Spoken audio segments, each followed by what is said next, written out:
சென்னை பனகல் பார்க்கிலிருந்து கோடம்பாக்கம் வரை metro rail பணிக்காக சுரங்கம் அமைக்கும் பணிகள் தொடங்கப்பட்டுள்ளது.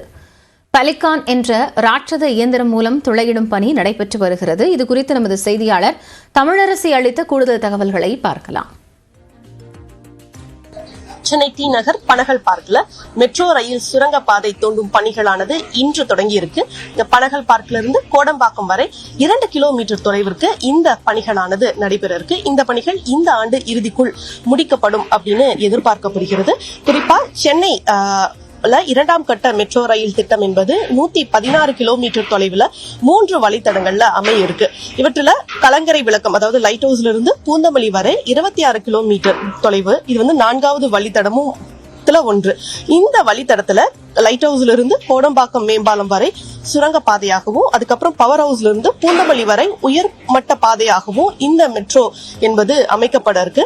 இந்த வழித்தடத்துல 9 சுரங்க மெட்ரோ ரயில் நிலையங்களும் 18 உயர்மட்ட மெட்ரோ ரயில் நிலையங்களும் இடம்பெற இருக்கு.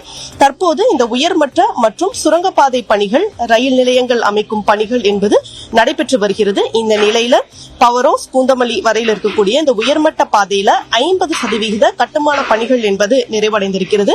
மீதமுள்ள பணிகளும் இந்த ஆண்டு இறுதிக்குள்ள முடிக்கப்படும் எதிர்பார்க்கப்படுது. இந்த நிலையில இந்த வழித்தடத்துல பனகல் பார்க்ல இருந்து சுரங்கப்பாதை தோண்டும் பணியானது தற்போது துவங்கி இருக்கு. இந்த பணிக்காக அது பெலிகான் அப்படிங்கிற இந்த சுரங்கம் தோண்டும் இயந்திரம் அப்படிங்கிறது பயன்படுத்தப்பட்டிருக்கு. ஒரே ப்ராஜெக்ட்ல 23 இந்த டனல் போரிங் மிஷின் பயன்படுத்துறது இதுதான் முதல் முறை அப்படின்னு மெட்ரோ நிர்வாகம் கூறியிருக்கு. இந்த கோடம்பாக்கம் வரை சுமார் 2 கிலோமீட்டர் தூரம் வரை இந்த மிஷின் துளையிடும்.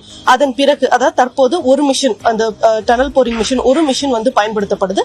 இன்னும் 45 நாட்கள்ல 2வது மிஷினும் இந்த டனல் போரிங்க்கு, அதாவது இந்த துளையிடுவதற்காக பயன்படுத்தப்படும் அப்படின்னு சொல்றாங்க.